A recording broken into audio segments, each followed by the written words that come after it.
Good morrow, scholars. Welcome to a new series, Shiver, by Maggie Stiefvater. I don't know. Stiefvater. I'm not sure how she would like it to be pronounced. I'll ask Adam what he thinks, because he would have better pronunciation with a name such as this. Anyway, let's see. A little bit of backstory, I suppose. Literally, in the case of this, because, okay, the New York Times bestseller, Shiver. Let's see. The cold. Grace has spent years watching the wolves in the woods behind her house. One yellow-eyed wolf, her wolf, watches back.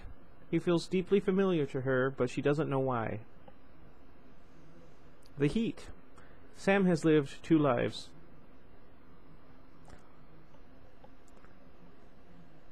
I mean, it's a common name, I suppose. As a wolf, he keeps the silent company of the girl he loves, and then for a short time each year, he is human, never daring to talk to Grace. Until now. The Shiver. For Grace and Sam, love has always been kept at a distance, but once it's spoken, it cannot be denied. Sam must fight to stay human, and Grace must fight to keep him, even if it means taking on the scars of the past, the fragility of the present, and the impossibility of the future. Now, I was suggested to read this by my sister, and I talked about it a few times. Unfortunately, I'm not off today, so I didn't get a chance to go up to the bookstore to get some of the books that you suggested. But I'm off tomorrow, and after I read, let's see, what I may end up doing is reading 2 books today, and then I'll switch between them back and forth. Well, I guess if I wanted to be ambitious, I could try and read 4 books a day. I don't know. We'll see.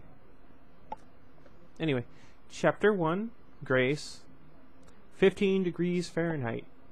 I don't know if that's important, but I thought you guys should know. I remember lying in the snow, a small red spot of warm going cold, surrounded by wolves. They were licking me, biting me, worrying at my body, pressing in. Their huddled bodies blocked what little heat the sun offered. Ice glistened on their ruffs, and their breath made opaque shapes that hung in the air around us. The musky smell of their coats made me think of wet dog and burning leaves, pleasant and terrifying. Their tongues melted my skin, their careless teeth ripped at my sleeves and snagged through my hair, pushed against my collarbone, the pulse at my neck. That sounds scary. I could have screamed, but I didn't. I could have fought, but I didn't. I just lay there and let it happen, watching the winter-white sky go gray above me. One wolf prodded his nose into my hand and against my cheek, casting a shadow across my face. His yellow eyes looked into mine, while the other wolf stroked me this way and that. I held on to those eyes for as long as I could. Yellow, and up close, flecked brilliantly with every shade of gold and hazel. That's nice, I like that. I didn't want him to look away, and he didn't. I wanted to reach out and grab hold of his ruff, but my hand stayed curled on my chest, my arms frozen to my body. I couldn't remember what it felt like to be warm. Then he was gone, and without him, the other wolves closed in too close, suffocating. Something seemed to flutter in my chest. There was no sun, there was no light. I was dying. I couldn't remember what the sky looked like. But I didn't die. I was lost to a sea of cold, and then I was reborn into a world of warmth. I remember this, his yellow eyes. I thought I'd never see them again. Okay, oddly enough, that was the first chapter. What I'm thinking of doing is reading about 4 chapters, depending on the length, and then 2 if they happen to be long enough. It looks like there's about 70 chapters in this book, divided up haphazardly. And for the second book I'm reading today, it also has the same thing. So, anyway, Chapter 2, Sam. 15 degrees Fahrenheit. They snatched the girl off her tire swing in the backyard and dragged her into the woods. Her body made a shallow track in the snow, from her world to mine. I saw it happen. I didn't stop it. It had been the longest, coldest winter of my life. day after day under a pale, worthless sun, and the hunger that burned and gnawed, an insatiable master. That month nothing moved, the landscape frozen into a colorless diorama, devoid of life.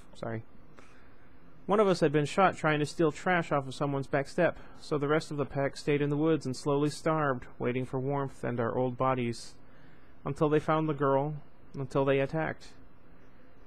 They crouched around her, snarling and snapping, fighting, and to tear into the kill first. I saw it. I saw their flanks shuddering with their eagerness. I saw them tug the girl's body this way and that, tearing away the snow beneath her. I saw muzzles smeared with red. Still, I didn't stop it. I was high up in the pack. Beck and Paul. Was that a coincidence? Made sure of that, so I could have moved in immediately, but I hung back, trembling with the cold, up to my ankles in snow. The girl smelled warm, alive, human above all else. What was wrong with her? If she was alive, why wasn't she struggling? I could smell her blood, a warm, bright scent in this dead, cold world. I saw Salem jerk and tremble as he ripped at her clothing. My stomach twisted, painful. It had been too long since I'd eaten. I wanted to push through the wolves to stand next to Salem and pretend that I couldn't smell her humanness or hear her soft moans. She was so little underneath our wildness. The pack pressing against her, wanting to trade her life for ours. With a snarl and a flash of teeth, I pushed forward. Salem growled back at me, but I was, rangier than him, despite my starvation and youth. Paul rumbled threateningly to back me up. I was next to her, and she was looking up at the endless sky with distant eyes, maybe dead. I pushed my nose into her hand. The scent on her palm, all sugar and butter and salt, reminded me of another life. Then I saw her eyes, awake, alive. The girl looked right at me, eyes holding mine with such terrible honesty. I backed up, recoiled, starting to shake again, but this time it wasn't anger that racked my frame. Her eyes on my eyes, her blood on my face. I was tearing apart inside and outside. Her life, my life. The pack fell back from me, wary. They growled at me, no longer one of them, and they snarled over their prey. I thought she was the most beautiful girl I'd ever seen, a tiny bloody angel in the snow, and they were going to destroy her. I saw it. I saw her in a way I'd never seen anything before, and I stopped it.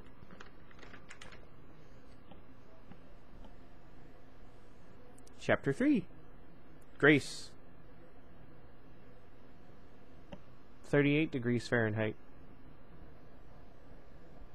I think since the chapters are so short and I'm doing this in a condensed way, it'll just be part 1, part 2, and then I'll list the chapters that are read in this book in the description. Don't let me forget that. I saw him again after that, always in the cold. He stood at the edge of the woods in our backyard, his yellow eyes steady on me as I filled the bird feeder or took out the trash, but he never came close. In between day and night, a time that lasted forever in the long Minnesota winter, I would cling to the frozen tire swing until I felt his gaze. Or later, when I'd outgrown the swing, I'd step off the back deck and quietly approach him. Hand forward, palm up, eyes lowered. No threat, I was trying to speak his language. But no matter how long I waited, no matter how hard I tried to reach him, he would always melt into the undergrowth before I could cross the distance between us. I was never afraid of him. He was large enough to tear me from my swing, strong enough to knock me down and drag me into the woods, but the ferocity of his body wasn't in his eyes. I remembered his gaze, every hue of yellow, and I couldn't be afraid. I knew he wouldn't hurt me. I wanted him to know I wouldn't hurt him. I waited and waited, and he waited too, though I didn't know what he was waiting for. It felt like I was the only one reaching out. But he was always there, watching me, watching him. That sounds suspicious and confusing. Never any closer to me, but never any farther away either.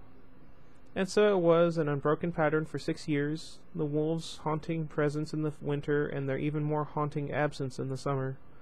I didn't really think about the timing. I thought they were wolves. Only wolves. Ah, boy. Sorry. Chapter 4. Sam. 90 degrees Fahrenheit. You know what I could have done? Been going like 1, 2, 3 for you guys' benefit. Oh well, too late now. Well, I guess it's only like 11 minutes almost. I could just reread it. Nah, I'm too lazy. The day I nearly talked to Grace was the hottest day of my life. Even in the bookstore, which was air-conditioned, the heat crept in around the door and came in through the big-picture windows in waves. I know what that feels like. That's pretty much me everywhere I go. Anyway. Behind the counter, I slouched on my stool in the sun and sucked in the summer as if I could hold every drop of it inside me. As the hours crept by, the afternoon sunlight bleached all the books on the shelves to pale, gilded versions of themselves. Did I say that right? And warmed the paper and ink inside the cover so that the smell of unread words hung in the air. That sounds so nice. I love books, if you didn't already know. This is what I loved when I was human. I was reading when the door opened with a little ding, admitting a stifling rush of hot air and a group of girls. They were laughing too loudly to need my help, so I kept reading and let them jostle along the walls and talk about everything except books. I don't think I would have given the girls a second thought, except that at the edge of my vision I saw one of them sweep up her dark blonde hair and twist it into a long ponytail. The action itself was insignificant, but the movement sent a gasp of scent into the air. I recognized that smell. I knew immediately. It was her. It had to be. I jerked my book up toward my face and risked a glimpse in the girl's direction. The other two were still talking and gesturing at a paper bird I'd hung from the ceiling above the children's book section. She wasn't talking, though. She hung back, her eyes on the books all around her. I saw her face then, and I recognized something of myself in her expression. Her eyes flicked over the shelves, seeking possibilities for escape. I had planned 1,000 different versions of this scene in my head, but now that the moment had come, I didn't know what to do. She was so real here. It was different when she was in her backyard, just reading a book or scribbling homework in a notebook. There, the distance between us was an impossible void. I felt all the reasons to stay away. Here, in the bookstore, with me, she seemed breathtakingly close in a way she hadn't before. There was nothing to stop me from talking to her. Her gaze headed in my direction, and I looked away hurriedly, down at my book. She wouldn't recognize my face, but she would recognize my eyes. I had to believe that she would recognize my eyes. I prayed for her to leave so I could breathe again. I prayed for her to buy a book so I would have to talk to her. One of the girls called, "Grace, come here, and look at this. Making the grade, getting into the college of your dreams. That sounds good, right?" I sucked in a slow breath and watched her long sunlit back as she... Wait, what? That sounds disturbing. As she crouched and looked at the SAT prep books with the other girls. Remind me to pick up a couple of those. Let's see, where was I? There was a certain tilt to her shoulders that seemed to indicate only polite interest. She nodded as they pointed to other books, but she seemed distracted. I watched the way the sunlight streamed through the windows, catching the individual flyaway hairs in her ponytail, and turning each one into a shimmering gold strand. Really paints a picture. Although I think he's paying so much attention, it's kind of getting weird. This kind of reminds me of an episode of Supernatural. Anyway, before I get too distracted. Her head moved almost imperceptibly back and forth with the rhythm of the music playing overhead. "Hey." I jerked back as a face appeared before me. Not Grace, one of the other girls, dark-haired and tan. She had a huge camera slung over her shoulder, and she was looking right into my eyes. She didn't say anything, but I knew what she was thinking. Reactions to my eye color ranged from furtive glances to out-and-out staring. At least she was being honest about it.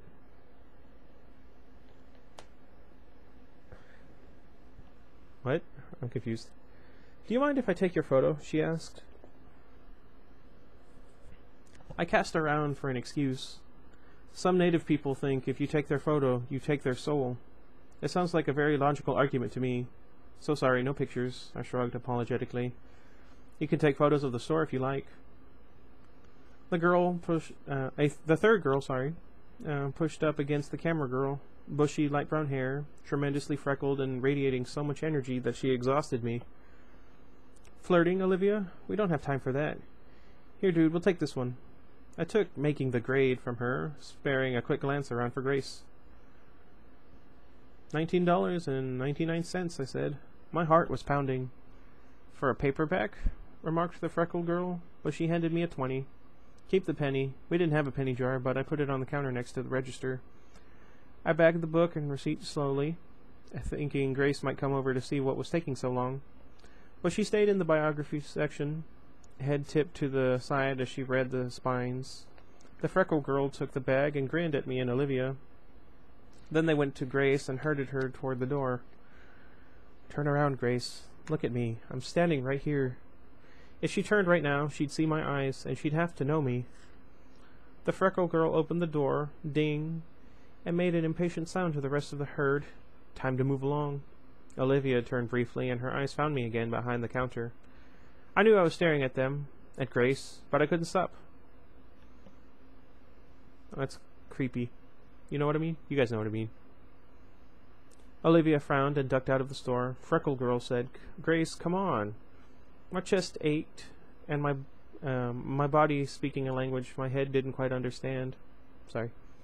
I waited, but Grace, the only person in the world I wanted to know me, just ran a wanting finger over the cover of one of the new hardcovers and walked out of the store without ever realizing I was there, right within reach. What the hey, let's go ahead and read 5. Chapter 5. Grace, 44 degrees Fahrenheit. I didn't realize that the wolves in the wood were all werewolves until Jack Culpepper was killed. That took a sharp turn. What do you think, Iggy? Dang it, Iggy! Sorry. I didn't think about... Why do you do these things? Where was I? September of my junior year, when it happened, Jack was all anybody in our small town could talk about. It wasn't as though Jack had been this amazing kid when he was alive, apart from owning the most expensive car in the parking lot, principal's car included. Actually, he'd been kind of a jerk, but when he was killed, instant sainthood. With a gruesome and sensational undertow because of the way it had happened. Within 5 days of his death, I'd heard 1,000 versions of the story in the school halls. The upshot was this. Everyone was terrified of the wolves now. Because Mom didn't usually watch the news and Dad was terminally not at home, the communal anxiety trickled down to our household slowly. Taking a few days to really gain momentum, my incident with the wolves had faded from my mother's mind over the past 6 years. Replaced by turpentine fumes and complementary colors, but Jack's attack seemed to refresh it perfectly. Sorry. Far be it from Mom to funnel her growing anxiety into something logical like spending more quality time with her only daughter, the one who had been attacked by wolves in the first place. Instead, she just used it to become even more scatterbrained than usual. Mom, do you need help with some dinner? Or some help with the dinner? I don't know what's wrong with me. You know something I just noticed? I got a lot of these red shirts, and I don't know where they came from. Well, I know where one of them came from, because I bought it. Because I don't usually wear ones with a pocket. Now I have like 4 of them. Actually, I think this one's my brother's. We used to be fat. See? Anyway. Sorry. My mother looked guiltily at me, turning her attention from the television that she could just see from the kitchen back to the mushrooms she was obliterating on the cutting board. It was so close to here, where they found him, Mom said, pointing toward the television with a knife. The news anchor looked insincerely sincere as a map of our county appeared next to a blurry photo of a wolf in the upper right corner of the screen. The hunt for the truth, he said, continued.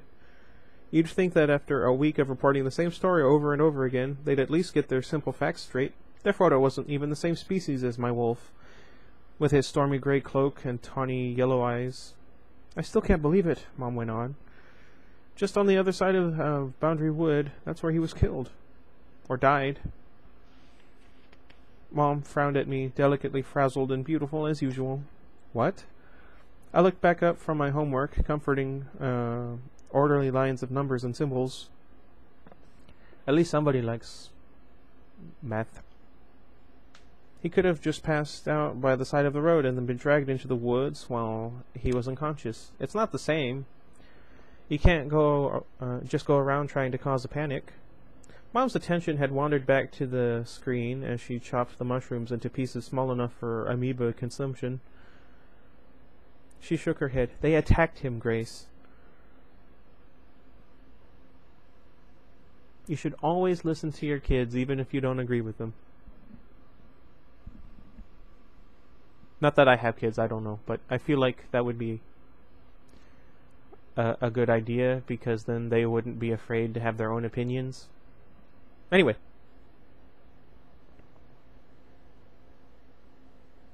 I glanced out the window at the woods, the pale lines of the trees, phantoms against the dark. If my wolf was out there, I couldn't see him. Mom, you're the one that told me over and over and over again, wolves are usually peaceful. Wolves are peaceful creatures. This had been Mom's refrain for years. I think the only way she could keep living in this house was by convincing herself of the wolves' relative harmlessness and insisting that my attack was a one-time event. I don't know if she really believed that they were peaceful, but I did. Gazing into the woods, I'd watched the wolves every year of my life, memorizing their faces and their personalities. Sure, there was the lean, sickly-looking brindle wolf who hung well back in the woods, only visible in the coldest of months. Everything about him, his dull, scraggly coat, having trouble breathing.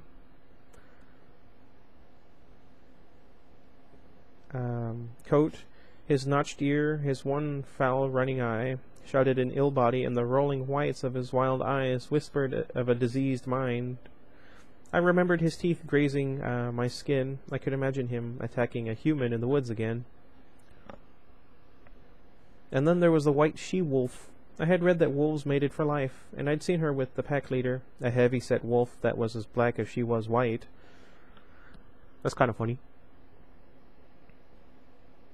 I'd watched him nose her muzzle and lead her through the skeleton trees, fur flashing like fish in water. She had a sort of savage, restless beauty to her. I could imagine her attacking a human too. But the rest of them?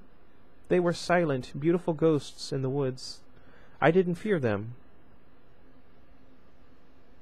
Right, peaceful, Mom hacked at the cutting board. Maybe they should just trap them all and dump them in Canada or something.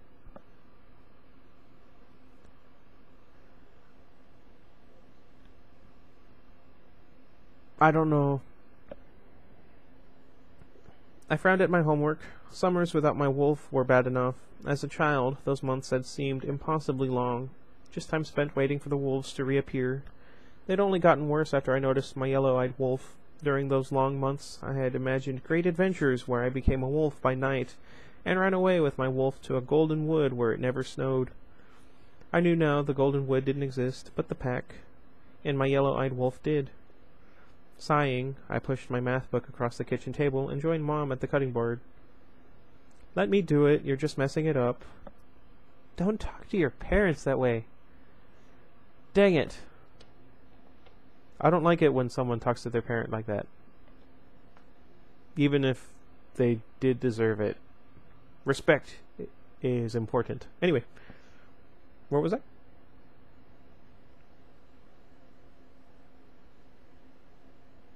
She didn't protest, and I hadn't expected her to. Instead, she rewarded me with a smile and whirled away as if she'd been waiting for me to notice the pitiful job she was doing. Okay. Never mind, I guess... Okay. If you finish making dinner, she said, I'll love you forever. I made a face and took the knife from her. Mom was permanently pain-spattered and absent-minded. I wonder if that's connected.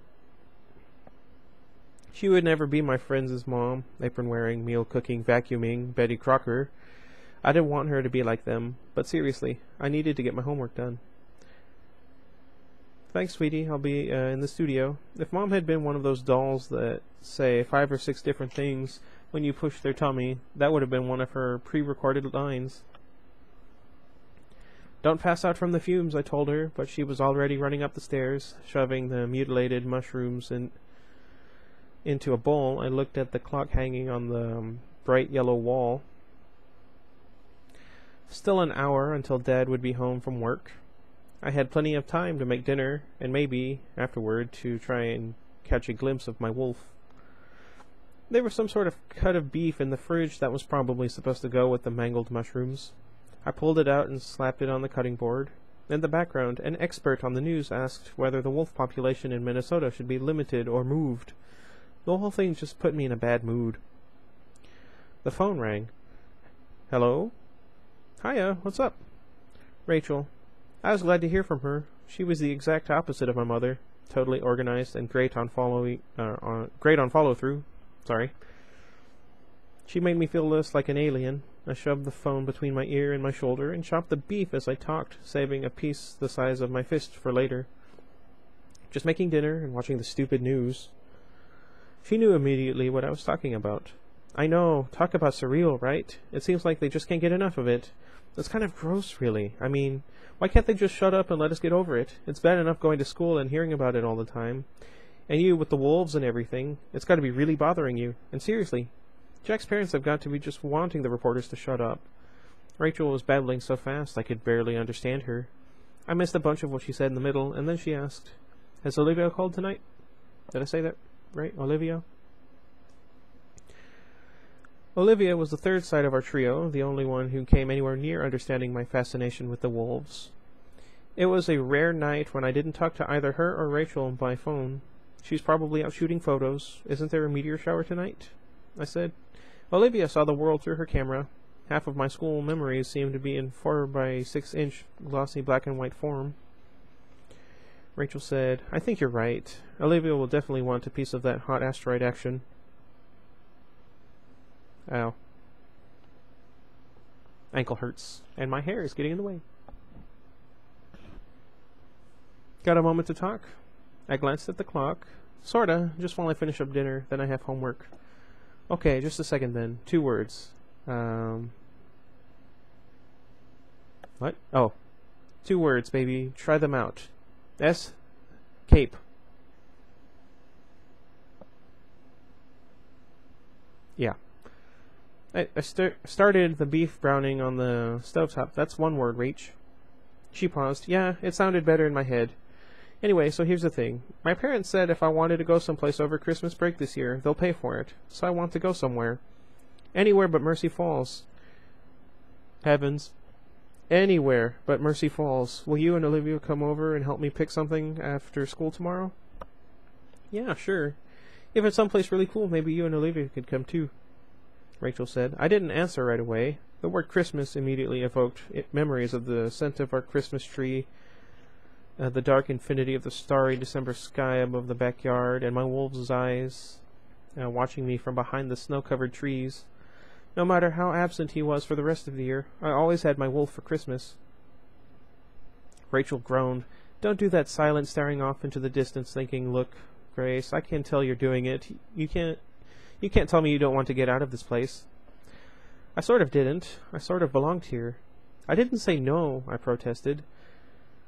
You also didn't say, OMG, yes, either. That's what you were supposed to say, Rachel sighed. But will you come over? You will come over, right? You know I will, I said, craning my neck to squint out the back window.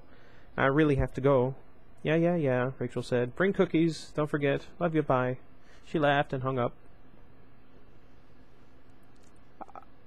I'm reading a lot longer than I thought it was going to be. At least we're almost done.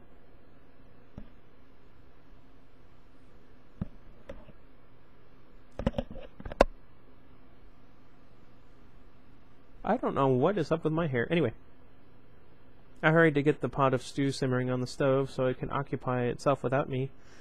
Grabbing my coat from the hooks on the wall, I pulled open the sliding door to the deck. Cool air bit my cheeks and pinched at the tops of my ears, reminding me that summer was officially over. My stocking cap was stuffed in the pocket of my coat, but I knew my wolf didn't always recognize me when I was wearing it, so I left it off. I squinted at the edge of the yard and stepped off the deck, trying to look nonchalant as I did. The piece of beef in my hand felt cold and slick. I crunched out across the brittle, colorless grass into the middle of the yard and stopped, momentarily dazzled by the violet pink of the sunset through the fluttering black leaves of the trees. This stark I like Game of Thrones landscape was a world away from the small, warm kitchen with its comforting smells of easy survival, where I was supposed to belong, where I should have wanted to be, but the trees called to me, urging me to abandon what I knew and vanish into the oncoming night. It was a desire that had been tugging at me with disconcerting frequency these days. The darkness at the edge of the wood shifted, and I saw my wolf standing beside a tree, nostrils sniffing toward the meat in my hand. My relief at seeing him was cut short as he shifted his head, letting the yellow square light from the sliding door fall across his face. I could see now that his chin was crusted with old, dried blood. Days old. His nostrils worked. He could smell the bit of beef in my hand. Either the beef or the familiarity of my presence was enough to lure him a few steps out of the wood. Then a few steps more, closer than he'd ever been before. I faced him, near enough that I could have reached out and touched his dazzling fur. I brushed the deep red stain on his muzzle. I badly wanted that blood to be his, an old cut or scratch earned in a scuffle.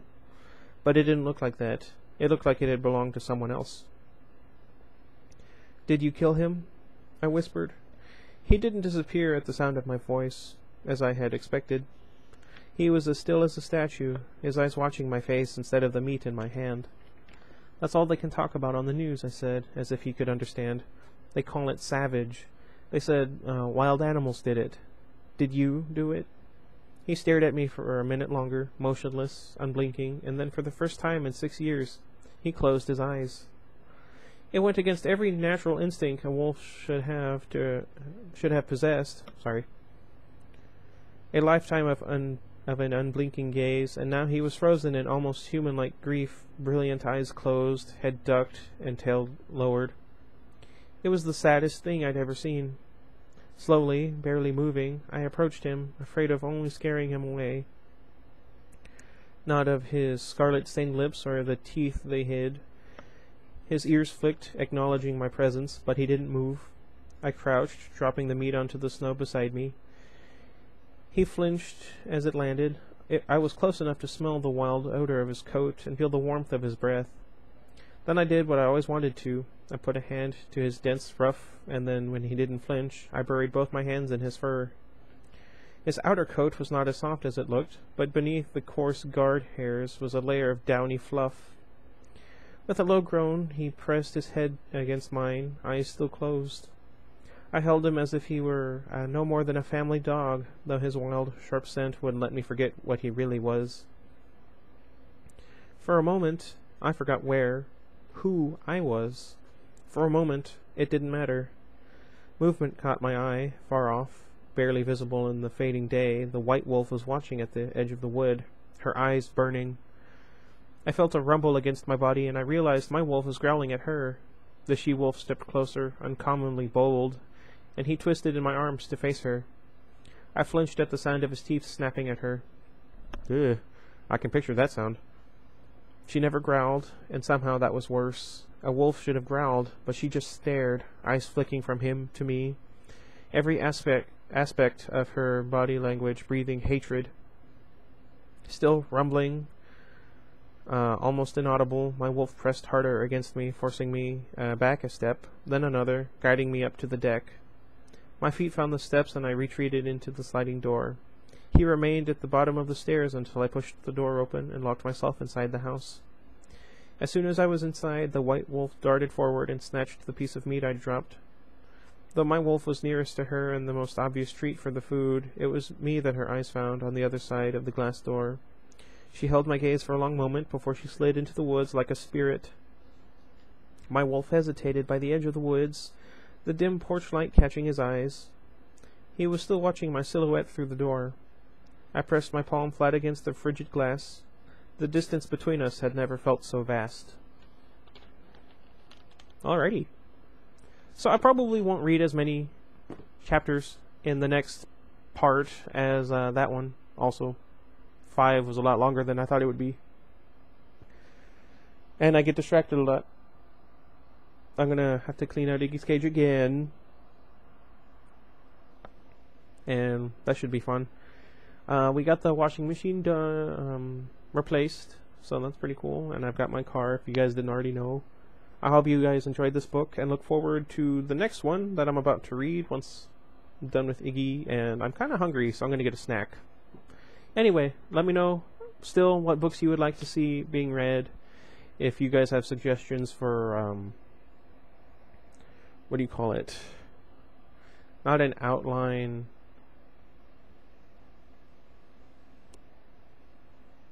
Well, I guess, you know, like a daily plan.